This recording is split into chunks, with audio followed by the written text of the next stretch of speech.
Okay, good evening, everyone. I'm glad, as Kim said, we're doing our bit for the climate because it's absolutely freezing in here. That's a good thing. Okay, before we start, just a reminder to turn on your mic when you're speaking, but also turn it off when you're not speaking because it affects all the other microphones in the room.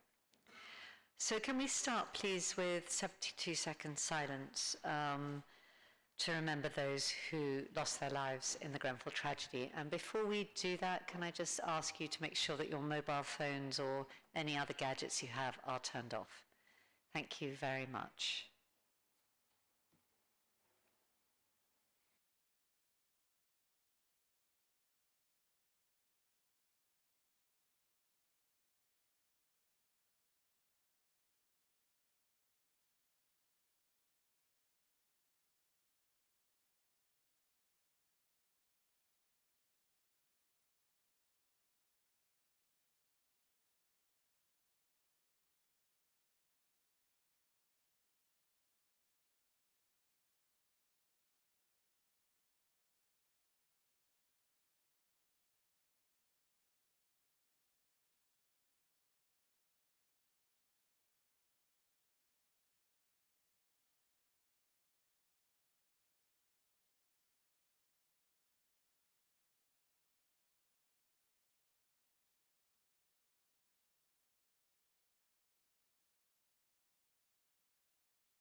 Apologies for absence. We have apologies from two councillors tonight, Councillor Mary Wheel and Councillor Anne Cyron. And we wish Anne Cyron well because her daughter's got coronavirus and she's self-isolating for the second time.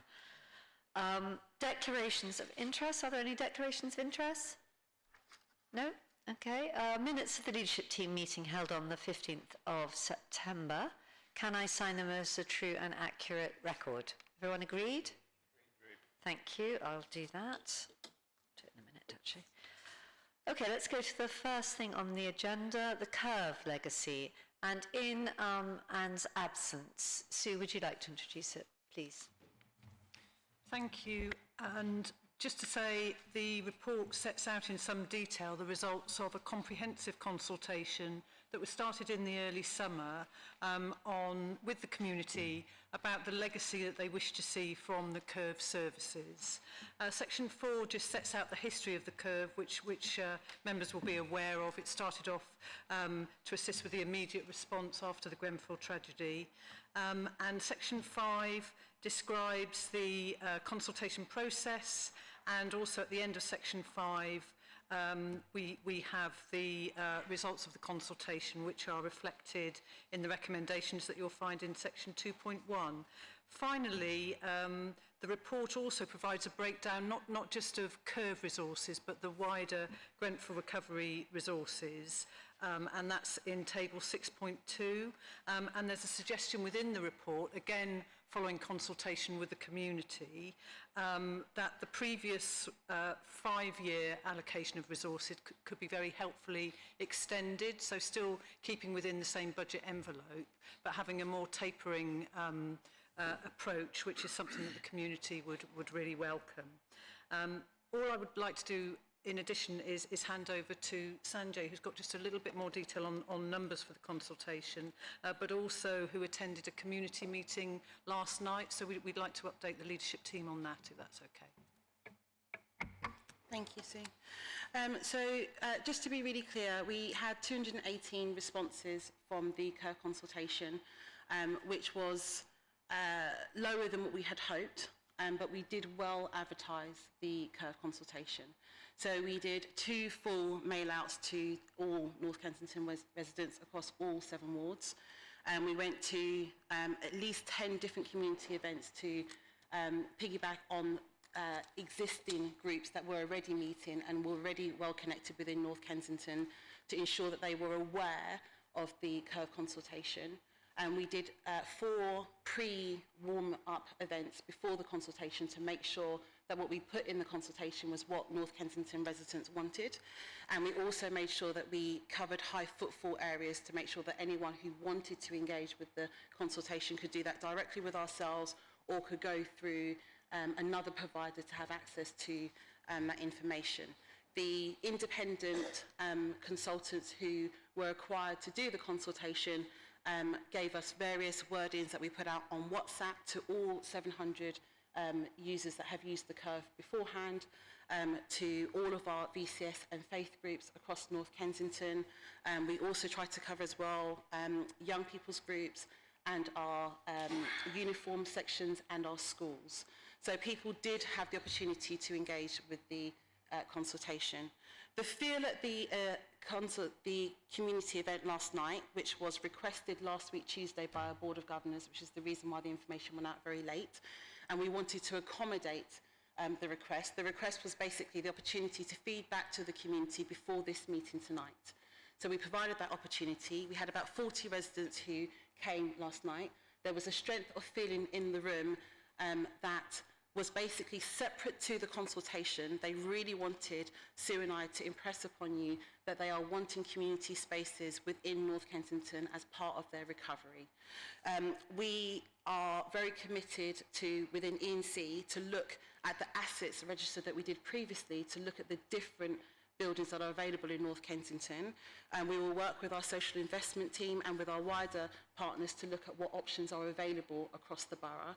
They were very clear that that asset review had happened before and they would like us to relook at that again and to make sure that you were aware of that this evening. Thank you. That's very helpful.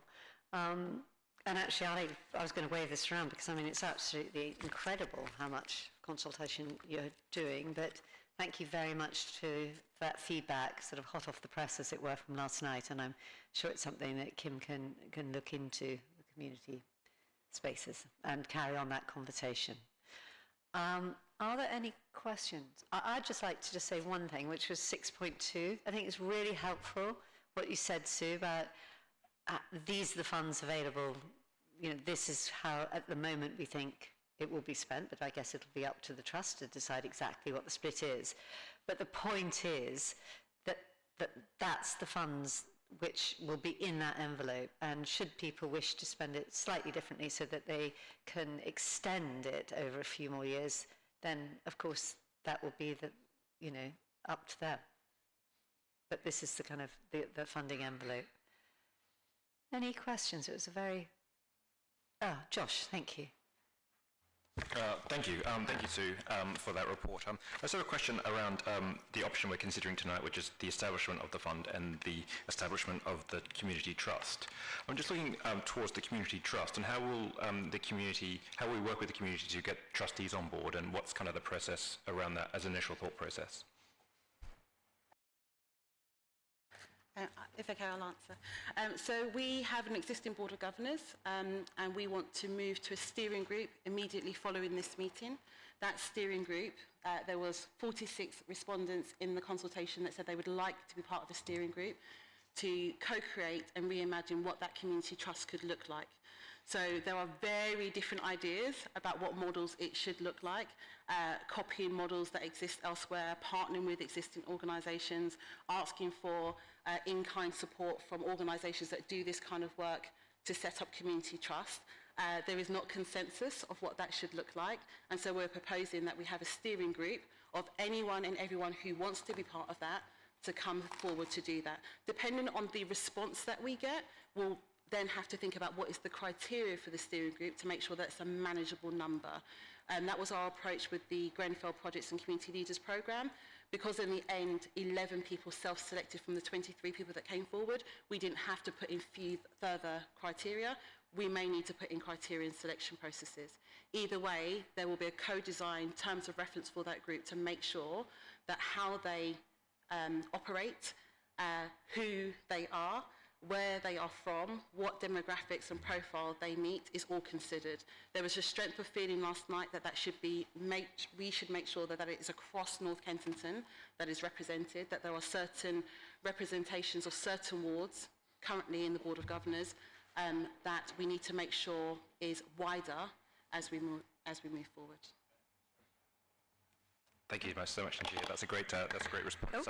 And in terms of the people that you're looking to, for a wider range of people as well, of course, I would promote if we can get younger people involved as well, maybe under 30 or whatever, just to ensure that it's their future as well that they're going to work with and work towards. So just kind of promoting that as well to get the best result we possibly can. Thank you, Councillor. So our Youth Council are very keen to make sure that they widen their reach and their representation. They've recently met with the leader and with Councillor Anne Siren to talk exactly about that. So we'll be coming back to you around how we're going to progress that, and specifically to you. Thank you.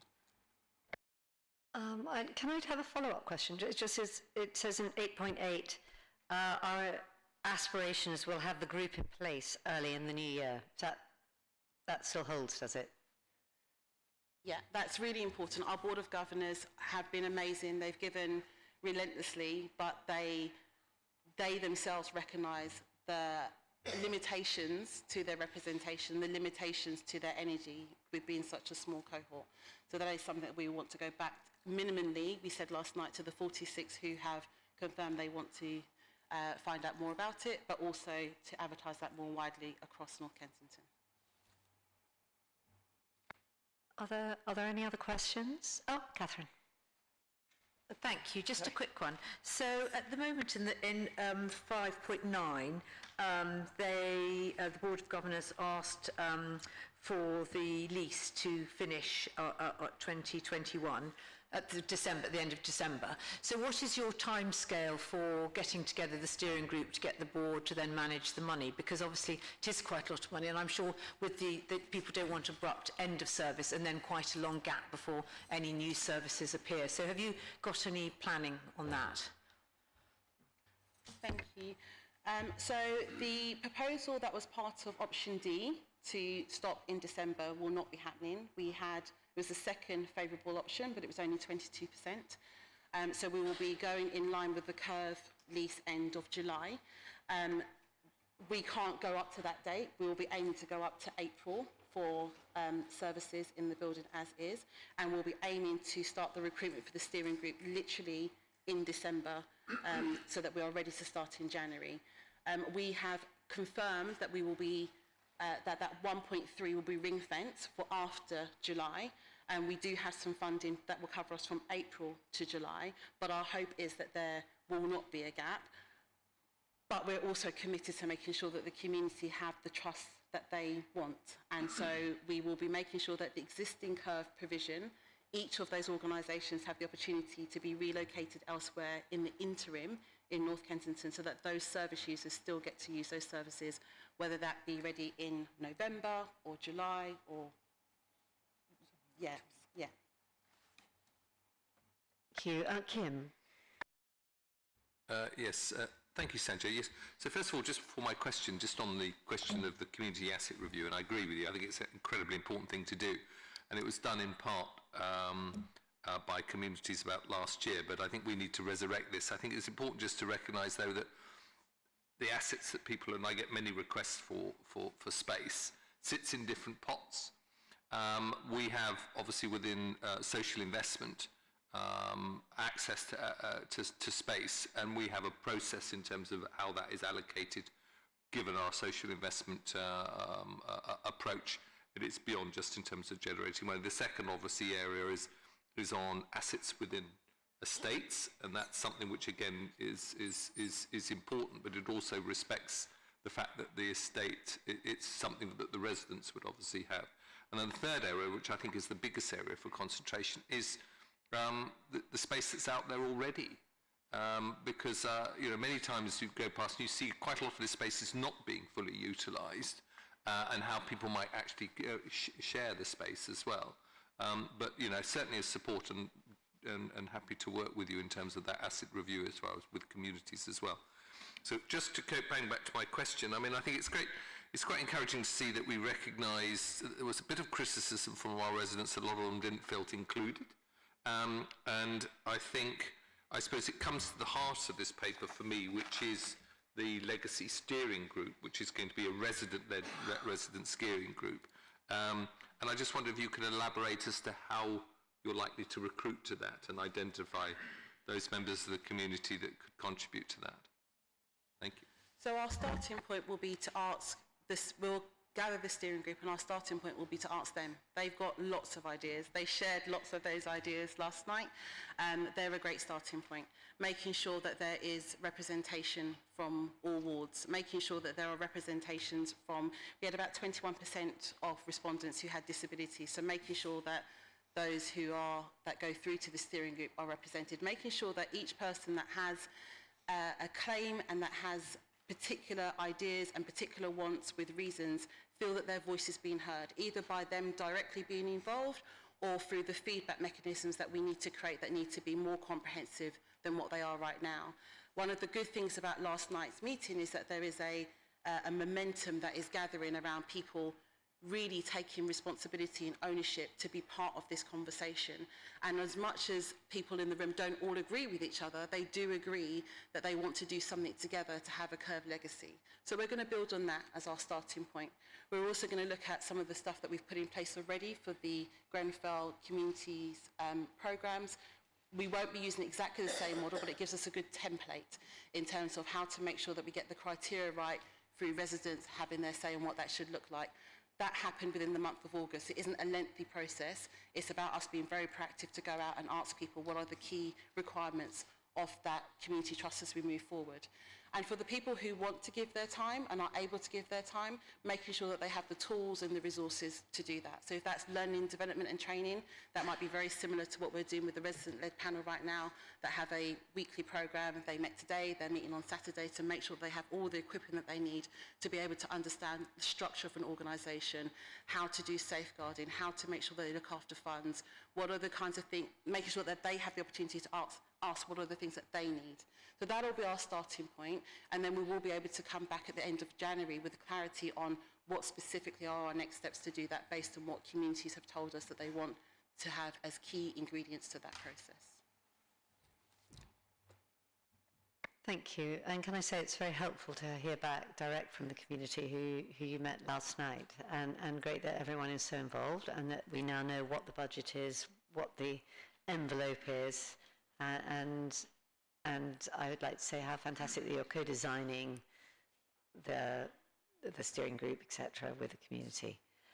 Now, I don't see any other questions from the leadership team, but Mo, have you got anything? Yes, two.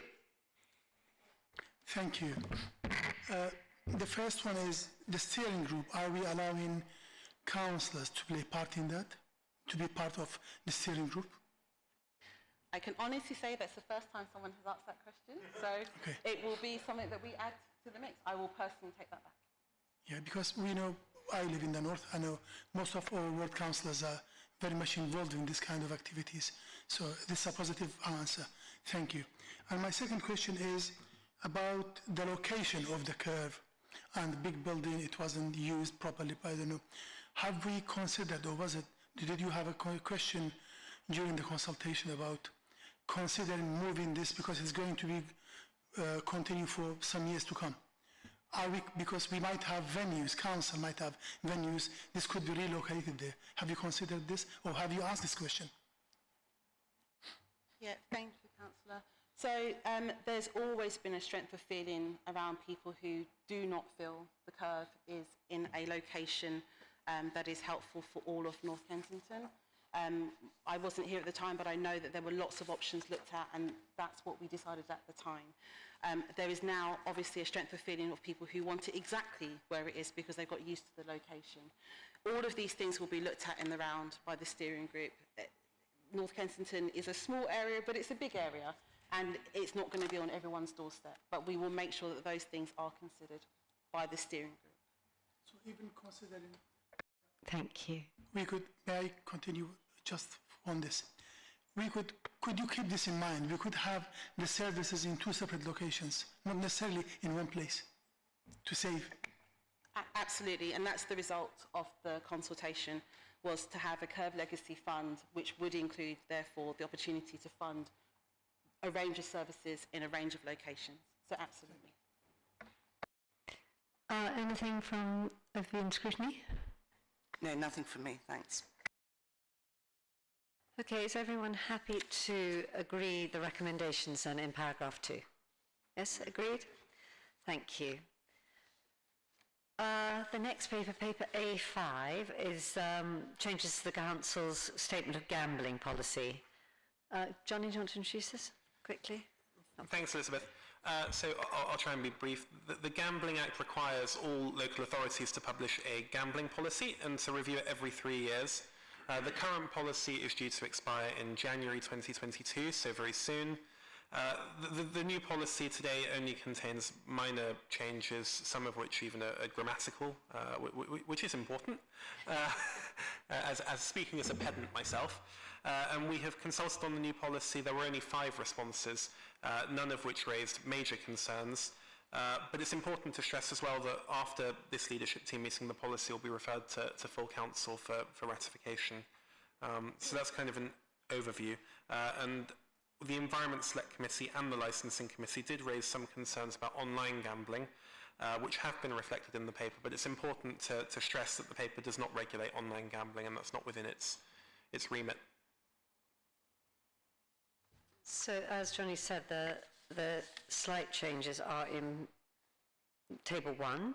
Does anyone have any questions or comments? Kim? Just a quick one. I appreciate that we're ratifying this. I just wondered, given the online gambling, does that mean that the traditional betting shops and things that we used to have on high streets are in the decline? I just wonder what the trend is.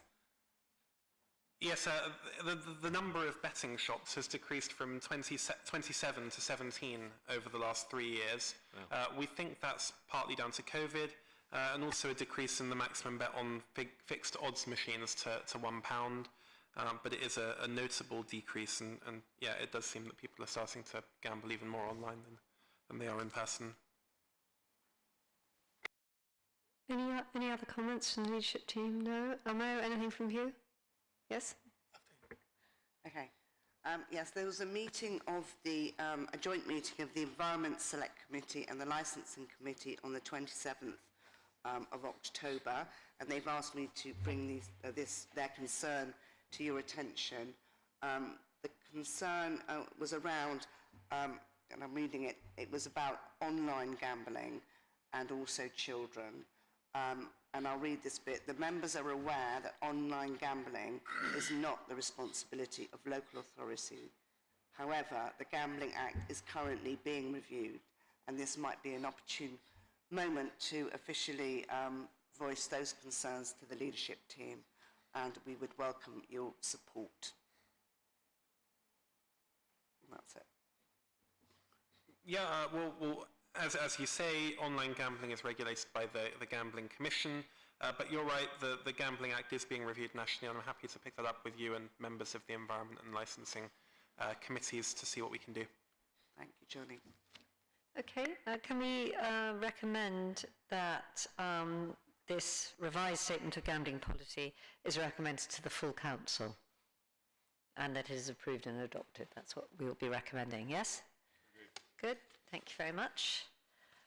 Okay, now we are on to paper A6, which is an update on the medium-term financial plans and consultation for the 2022-23 budget and the capital programme.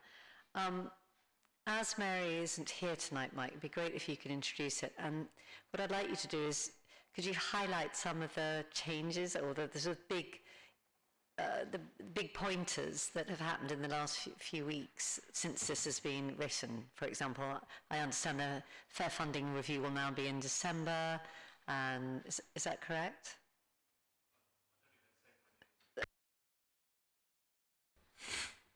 It's been pushed forward, but they haven't said when it'll be yet. But okay, I'll introduce it. So this is the first report to leadership of on the 22-23 budget. We started with a gap of £7.8 million, and we're confident we can now get to a balanced position for 2022-23. but there'll still be a gap for 23-24 of 22 million, which we've already started working on, or that's the estimated gap. There's 8 million of savings proposed in the report and shown in Appendix A. There's, as you said, there's some additional money been announced for local government as a whole in the spending review 2 weeks ago. We do, though, need to see the detail of that in our annual settlement next month. There's no figures included for that at the moment, but there was additional money announced for local government in that spending review. Also in the spending review, they announced that the council tax referendum level was again to be capped at 2%, and the amount for social care at 1% precept level. And it's likely that the 2% is what we'll need to balance the budget in 22-23. The capital pressures proposals, and the budget pressures are also outlined in the report, and the report's really being put forward today as proposals for consultation, and the period of consultation is from the 12th of November to the 12th of January, and the section 17 of the report outlines the process for that consultation. Thank you. Are there any comments on this? Somebody said that. Oh, Emma.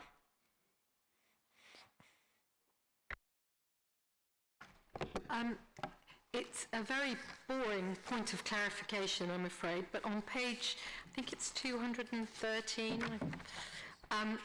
Councillor Silent has been wrongly given responsibility for modern slavery, and I don't feel I should burden her with that cost. That should be under me. Thank you.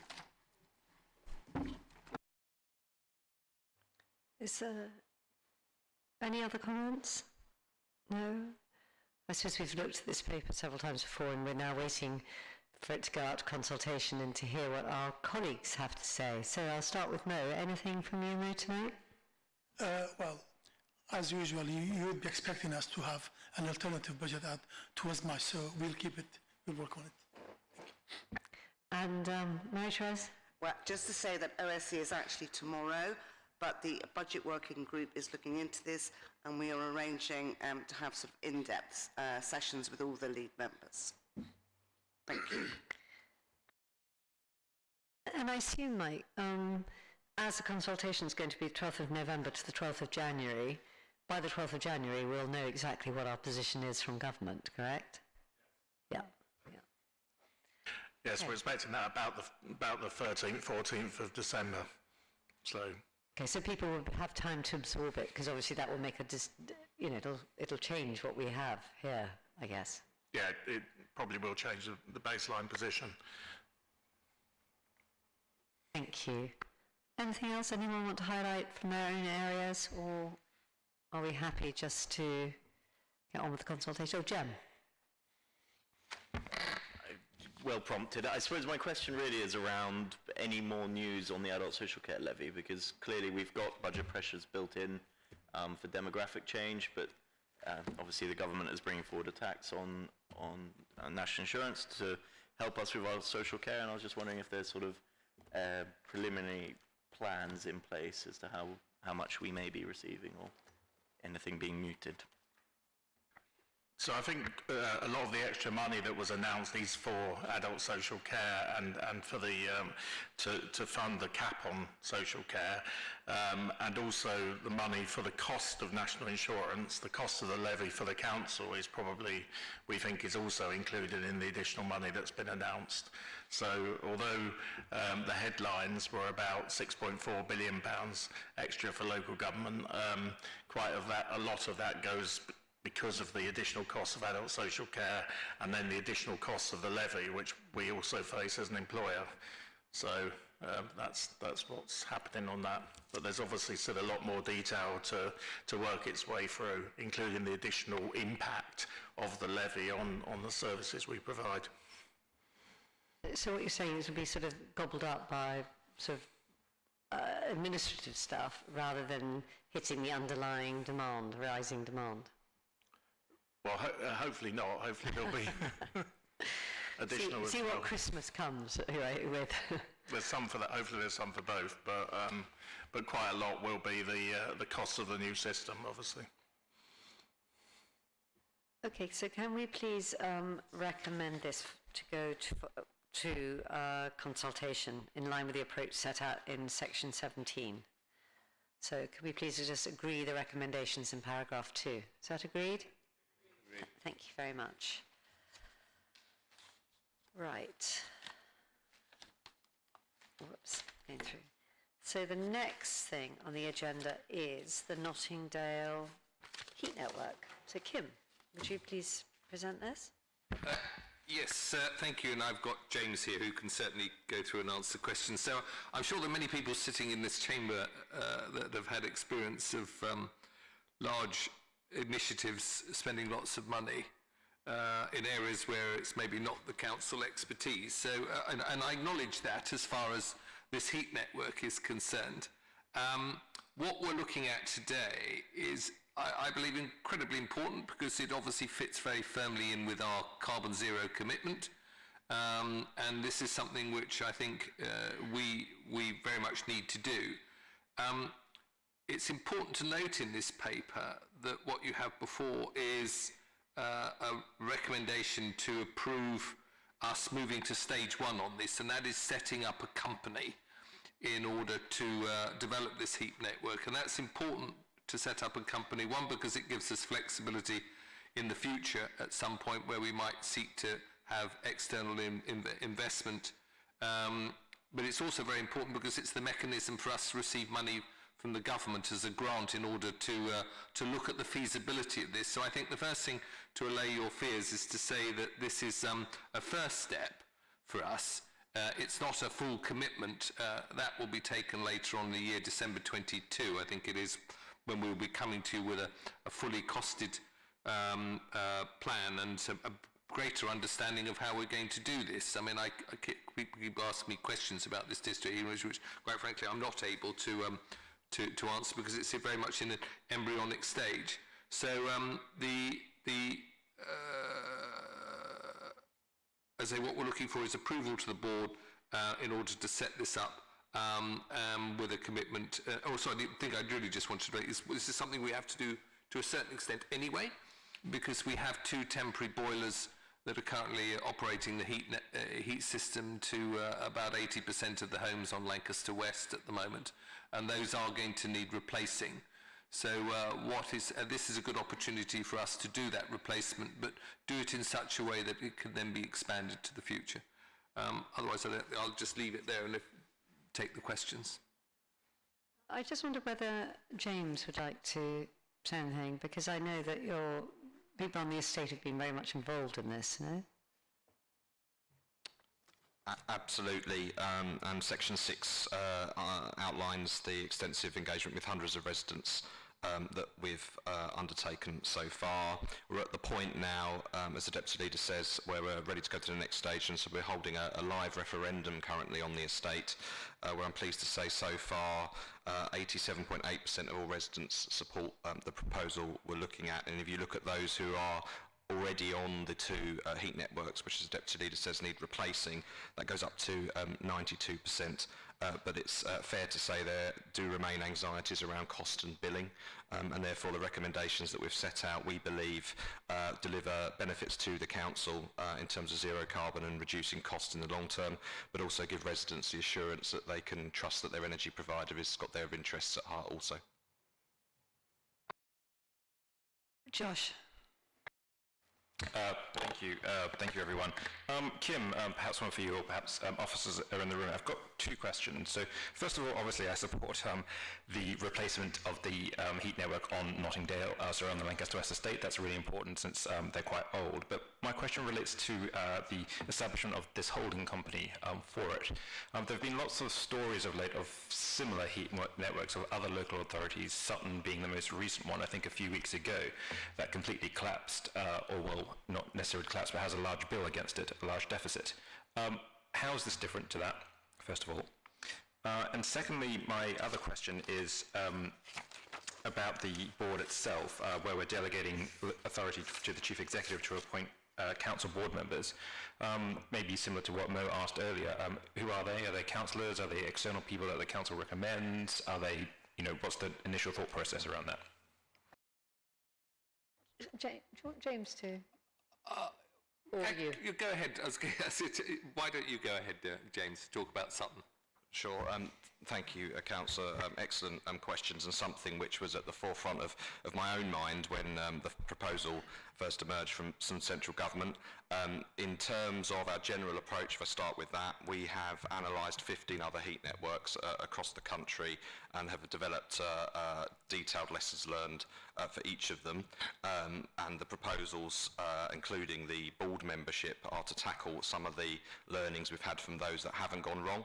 I think it's fair to say we've also more positively learned from those that have gone well in terms of Energetic and Enfield, Aberdeen Heat and Power, Manchester Civic Quarter, Bristol Heat Network and Glasgow, which is probably the most similar in terms of the air source heat pump technical proposal that we're looking at. Specifically in terms of Sutton, the project manager didn't have experience of local authorities and working in that environment, whereas our team very much does. They also didn't follow Her Majesty's Treasury 5-case Green Book approach in terms of dealing with the commercial case, the strategic case, the socio-economic case, and so on. I think their business plan was 11 pages long, whereas we have, I think, about 300 pages of detailed analysis already. The governance structure we felt was weak as well. In that particular instance, there were no external directors with industry experience. This is, as we know, quite a nascent area, although it's clearly going to be a growth area, and the government has shown very recently that it's expecting this to grow quite substantially.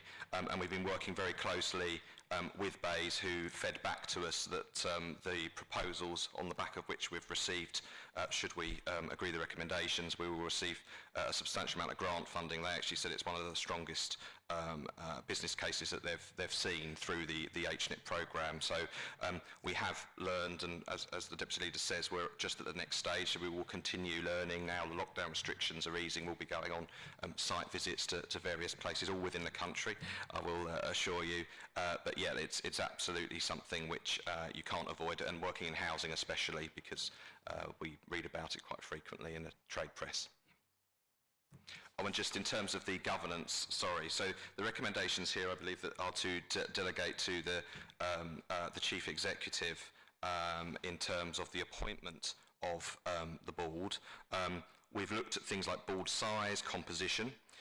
We feel having a balance of council industry experts, but also to deal with the trust issue, which is very palpable on Lancaster West and indeed Notting Dale.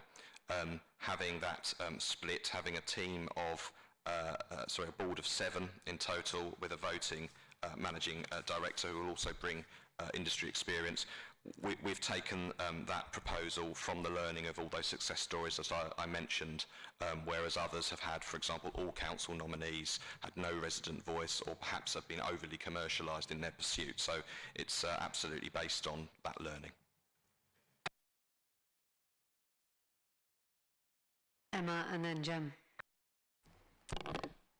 Thank you. So I have asked this before, and I appreciate you probably still can't give me an absolute answer, but given actually that you've looked at all the other projects that other councils have done and how much it's cost them, I would still like to try and understand what we think the ballpark of a total cost for this project might be, and then I have another slightly different question. So the capital investment required is 19.8 million. But that's not the total, what we think the total cost of this will be. Over a 40-year period in terms of operational cost. I haven't got that to hand. We can pick that up. We move into the commercialisation stage if we approve the recommendations, and we can model that out. I'm pretty sure we would have that to hand. What I would say is that the status quo currently is costing the HRA £150,000 of subsidy. What we're proposing here in the long term will deliver not just savings for the council and residents, but after 40 years will actually deliver a surplus. Absolutely, and we all support this, and we know this has got to be done, but it's always good to go into something knowing how much it's actually going to cost you in total? So that's my question. In terms of RepEx, yeah. And I think you're take saying that you way. can't tell me at this I moment. can't tell you on the spot, but I can. Right, but you know. Well, I have a team who will be able to pull that information. Right. Absolutely. Yeah. Okay, so you don't know. Okay, thank you. And my second question is really, when you think about the governance, about how it will be scrutinised internally, and perhaps that we might make sure that the audit committee are very closely involved in scrutinising this. I think it would be fair to say that while everyone on the leadership team recognises that we need to do this, and it's important for the residents of Lancaster West that we do this, there is quite a lot of anxiety about a project which other councils have found very, very costly and high risk, and that, you know, the scrutiny and the governance will be very critical. If I might just come in on that last point. So one of the absolutely critical things here, which will be the particular focus, I'd have thought, of the Audit Committee's interest, is how the council exercises. I mean, as well as having nominees to the board of the company, the council will also have its role as the sole shareholder to exercise, and the Audit Committee should rightly be all over how the council is exercising that role. And one of the decisions in here is to delegate responsibility to us in discussion with members on precisely how the mem and arts of the company are drawn up in a way that reserves appropriately powers to the council as shareholder that aren't delegated to the company, which is important from that point of view, and of course then kind of in terms of onward accountability to the community and so on. So it's a very important point, and there's still some detail to go to make sure we get that balance right.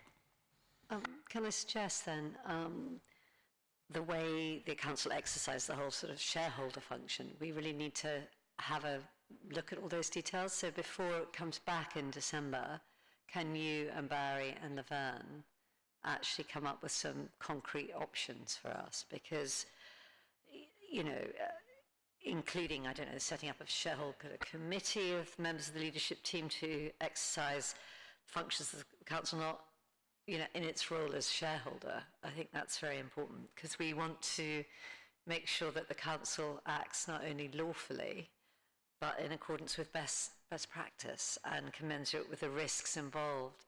And can I just pick you up on something, James? You were saying that after 40 years there'd be a surplus. Really? We've learned from others in terms of countering our optimism bias, and assumed in terms of the amount of custom we're going to get. We'll have void properties, we'll have hesitation from those on gas combi boilers. So we've taken quite pessimistic assumptions.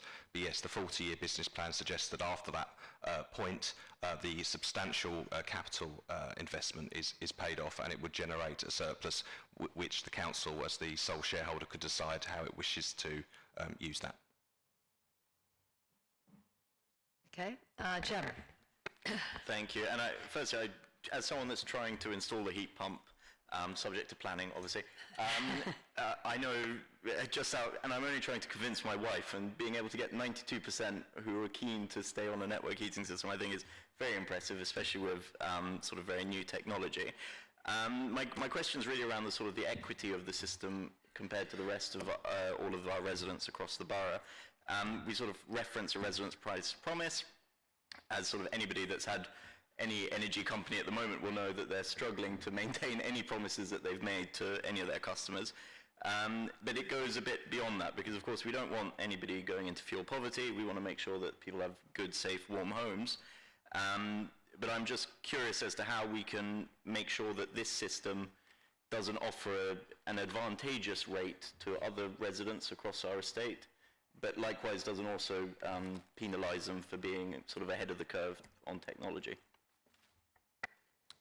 Absolutely, and that's something which we have commissioned a working group with residents, July's Lancaster West Refurbishment Programme Board, chaired by the Deputy Leader, and what we're trying to bottom out is that balance between doing what is fair but also doing what residents feel is going to be in their interest, but at the same time, rather than it being a case of we're going to over-subsidise, if you like, we want to move away from a subsidised model.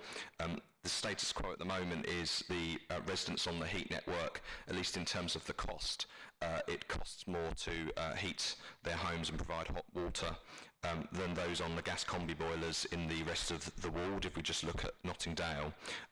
And the balance we need to strike is to incentivise people to move away from their gas combi boilers to join the network, primarily from a zero carbon point of view, and also to grow the network as time moves on, but also to do so in a way that we can say is equitable to those who don't live on Lancaster West. The tensions between Lancaster West and the wider ward are palpable. We deal with them day in, day out, and we've been really clear with residents that whilst we can say we're going to reduce heat demand because of the substantial deep retrofit that we're doing, and we can look to deliver a pricing mechanism which means they wouldn't be paying more than they would be with gas, we don't think we'd be in a place where we could in any way justify a something below that level.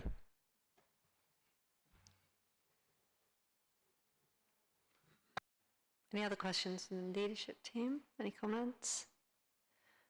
Mo? Well, my question was about the cost, which was answered, but I have a clarification, something which is unclear.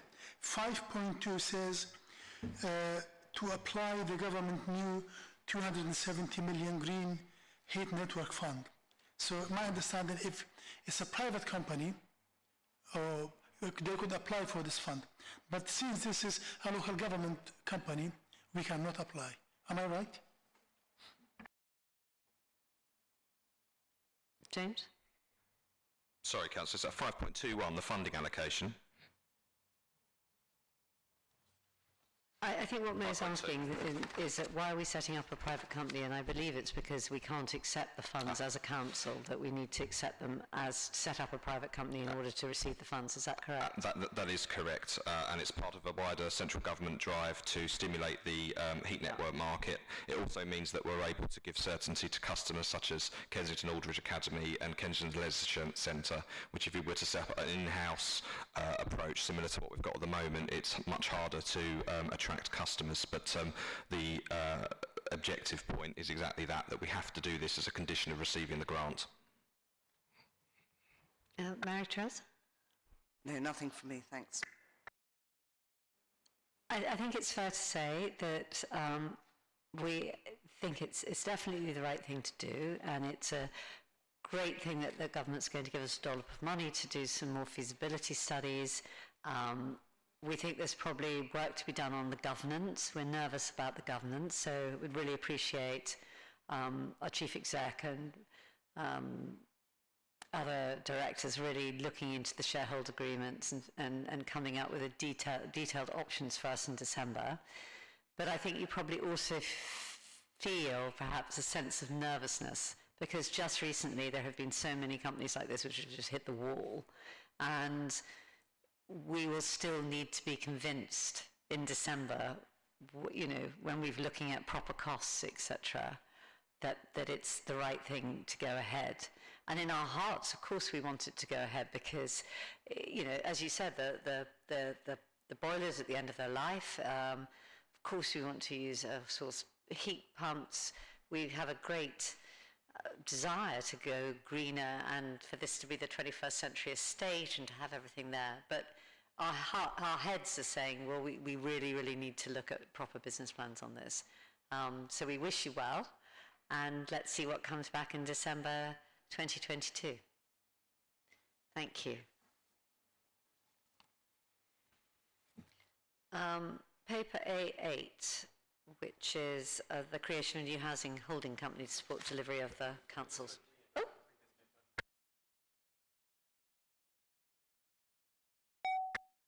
Oh, and I've pressed the wrong button too. I'm so sorry. I've skipped over us actually agreeing the recommendations in paragraph 2. So do we all agree the recommendations in paragraph 2? Agreed. Thank you very much. And thank you for alerting me to that. Now can we go to paper A8, please? Mike, is this you?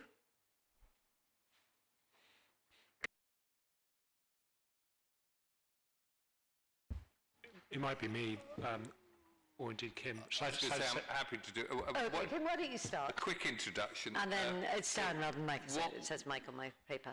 So what we're seeking here is setting up a holding company in order to hold the homes that the council has outside of the housing revenue account.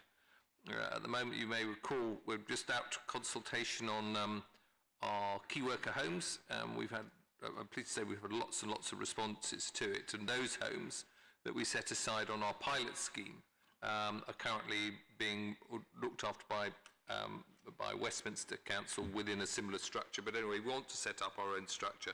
It effectively is housekeeping. It enables us to because our new homes programme is going to be mixed tenure of both social, affordable rent and private rent. It enables us to hold two of them and then shift them around. So, Dan, is there anything else you want to add to that? No, only really to echo the point of that this is a kind of pragmatic response to the way that the council's housing powers are structured. That enables us, as many other councils do, to hold intermediate and private rented housing, and this is the way to do that in a way that kind of protects those assets and protects it from any risk of challenge. I guess the other thing I might add is that obviously this has something in common with the last item you just considered, in the sense that we're setting up a wholly owned company of the council, and I think everything that you asked us to do in terms of making sure that the council shareholder side is well constructed applies just as much here as it does to the last item. I might also draw your attention to the way in which it's different, which is that the company for the heat network will be a kind of more autonomous entity, which will have a kind of brand and a direct relationship with customers and so on. Whereas this really is a very kind of thin and tightly held arrangement, which we have to do in order to comply with law. It won't have staff of its own. All of the kind of services that are carried out will be carried out by council officers, as it were, on behalf of the company. So it's a much kind of thinner arrangement with much less of an identity, much less of a kind of a distinct kind of corporate identity than the previous one, and I think it's probably so it's important to kind of to bear the differences as well as the similarities in mind. Thank you. And with the similarities, I assume that with the shareholders' agreement thing that you will again come up with a report of looking at that in detail with some recommendations. I would like as much as possible for us to be applying a kind of consistent approach to the shareholder function across both companies if we can. Yeah. Okay. Thank you very much. Are there any other questions or comments on this? No? No. Thank you. Kim, you've mentioned you've included social housing in this program, but 2.2 says holding intermediate key worker and market rent homes. Does that mean this is social housing excluded from this program? No, just to clarify, so all of the social housing that the council owns is within the HRA ownership. So this is a company that will hold anything that isn't social housing effectively. So key worker homes, which are obviously very much linked to somebody's employment, would be held with in this company. Equally, other homes as part of the programme for private rental would be in this company. But that doesn't stop us at some point transferring assets from this company in order to the housing revenue account as and when appropriate. But it excludes social homes. That will always remain within housing revenue account. Marie-Thérèse. Yes, so we haven't actually specifically done any scrutiny on this, but I think it might be a good thing for us to look at. So that's what I'm saying. Thank you. And could we please agree the recommendations in paragraph 2? Agreed? Thank you. Okay, I think now I'd like to suggest that we go into private confidential session by virtue of the private nature of the business, which involves information relating to financial business affairs of particular persons, including this authority. So if we could turn the live streaming off, I don't believe there's anyone from the public or press here who we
Thank you.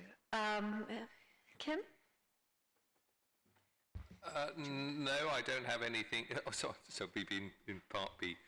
Anna, would you like to give another short introduction now we're out of Part B? Thank you. Yeah, before you do, maybe, do you want to come in, Johnny? I guess I'm slightly introducing it. I think the first thing is, as we heard in the Part B slightly, this is part of a wider placemaking agenda. I think the Council recognises that Lotts Road is a key land holding. It's our biggest one.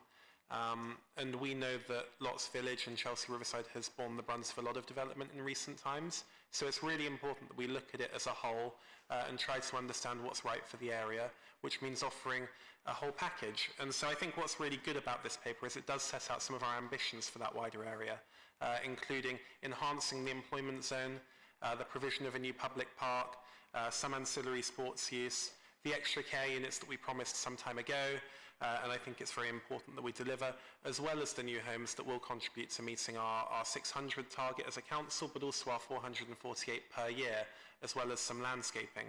So it's really something that I think has come out of a lot of the pre-engagement that we've done over some years. I remember one of the first things I did as a lead member was go for a walk around with Lots Village in the cold and the rain, and I got soaked, but actually out of that has come a lot, I think, of the things that we've hoped to deliver in this paper. There are elements like a greenway, which I know that residents are really keen to see delivered, but that has proven difficult. Not every dot and comma of things that have come up has been possible to bring forward, but this is certainly faithful to a lot of what we've heard. It's not the kind of large tower typology that I know residents have not liked in the past, and that we have seen on neighbouring boroughs' land, particularly adjacent to Lots Village. It's something that's consistent with the townscape and the character of the community. There are lots of examples of mansion blocks of a similar height and massing across Chelsea, from the Thomas More to Swan Court on the street I live. And we know that on the western side of Lots Road there's a 6-storey building too. So we think this is something that's a reasonable basis for discussion. The proposed design code, which I know we've got officers in the room who have been working very hard on, is an important part of that, because we want to work with residents, and this is very much the start of that process. I think the design code will give us the opportunity to look at the layout of the site, whether there are ways that we can articulate blocks, have recessing, setbacks, all of these kinds of things, to soften the concerns around things like canyonization, which I think we can mitigate and won't be a major issue for the scheme. I want to pay tribute as well to the planning officers who are in the room, because I know some of the engagement has been extremely challenging, but it's important that we conduct these conversations in a civil way. And I think on the whole this ought to be a good news story, because for a lot of time there's been significant uncertainty about the future of Lots Village. And this paper is probably the first time that we've put in writing what we think can be a coherent vision for that whole piece. And as I say, it includes a 25% uplift in the amount of employment space, a public park, extra care units, and some much needed new housing. Thank you. Anna, do you want to add to that? And we're all clear which option that we have. Well, I'm certainly recommending, as the officers have, that we go with option A, which, as I say, is consistent with the townscape in Chelsea. So we're looking really at mansion blocks, aren't we? Okay, Jem. Well, I'm firstly just going to say I'm very happy to see that we're replacing cars for care on this site. So, and it's something that I know the residents of Chelsea Riverside have long awaited. And I think actually the drawings themselves are fairly indicative of the different approach that this council has taken. You can see the sort of the shaded grey buildings of our neighbours to the west, and I think it's really testament to the ward councillors as well that our buildings are producing that much less of a shadow across the ones to their sides. I suppose really what I want to say is, you know, extra care is something that we have a shortage of within the borough, and I'm really glad that this site will be coming forward. It's something that's going to be a real keystone in our plans going forward to make sure that with an ageing population and with the adult and social care levy coming down the line, that we'll be able to make plans based off of having such good provision here in Chelsea Riverside. So I'm looking forward to the future and seeing how this shapes up. Catherine. Thank you, and thank you very much for presenting this paper. I'm absolutely delighted to see the 25% uplift in employment zone. I have been contacted by some of the businesses in that area who were very concerned that actually it would become more residential and not be seen as an employment zone anymore. So you make strong commitments to keep it like that in this paper. So my question to you really is, the commitment is in the paper. How can we be absolutely sure that that commitment will be delivered? Well, there's probably a role for officers to to sort of flesh this out, but obviously this allows us to progress the proposals in the paper. We'll then need to work up a brief and ensure that there's a condition for the delivery partner to deliver that uplift. I think you're completely right that making sure this, we know this is Chelsea's only employment zone, and we want to keep it that way. And we want to make sure that's the premier use in that neighbourhood. And I'll just add, I mean, for those familiar with the site, you've got an excellent auctioneers, it's extremely popular. You've also got the Chelsea Design Quarter as well, which is slowly stretching up the Lots Road. And I think it's very important that we maintain and reflect that. And it wouldn't be right just to do homes. I think it's important to have that mix.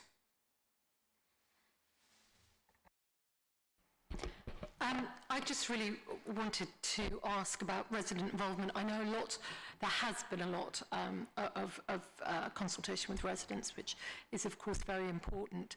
And I think Councillor Thalassides has kind of indicated that intention is to continue. You mentioned the design code, but I just would like to understand a little better how residents will continue to be involved very closely in the design of what comes on that site.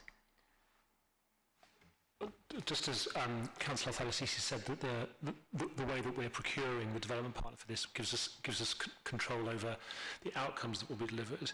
It's also my strong preference would be to and we can reflect this in our procurement approach, to test the bidding developers partly on the basis of what they say they will do in terms, to make it one of the criteria that we're testing on when we're choosing a development partner, what they can offer by way of kind of strength and depth and innovation in that field of community engagement, if you see what I mean. It's one of the things that we should be testing them on and then holding them to account to and building into the contract we have with them. And that from the point we have that development partner on board, we'll be working alongside them, and it's really important that we have a kind of shared vision for how that works. And they'll be able to bring resources to that, but we'll continue to play a role, obviously, because of the interest we have in it and the kind of political accountability that comes through the council. But it'll have to be a priority for us in the way that we frame the procurement, and that's very much our intention. Well, just to add to that, as I said, we've done lots of engagement in the recent past. So over the summer we did some workshops, and we've been doing a couple more over the last month. Going forward, we're going to be doing this design code, which will give residents the opportunity to comment on exactly how the site is laid out and the kinds of materials they use so that they're right for the area. And from there, that design code will go through a 6-week consultation with the wider public, so every resident in Lots Village will have the opportunity to comment. And thereafter, whatever is brought forward by the delivery partner, though it will need to be consistent with all of this, it will go to planning, and residents will have the opportunity to comment there as well.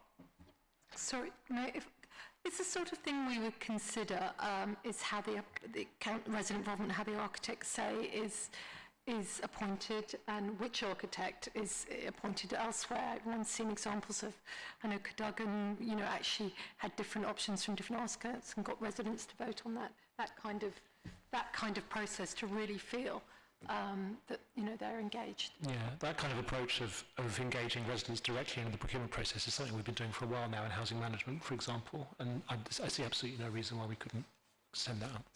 It's also worth saying that when the scheme is in pre-planning, we've got the quality review panel, and there's a resident from Chelsea who sits on that.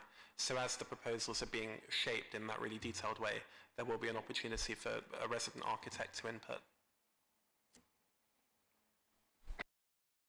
Thank you. So actually on this scheme, we really are trying to consult and continue to involve residents every step of the way.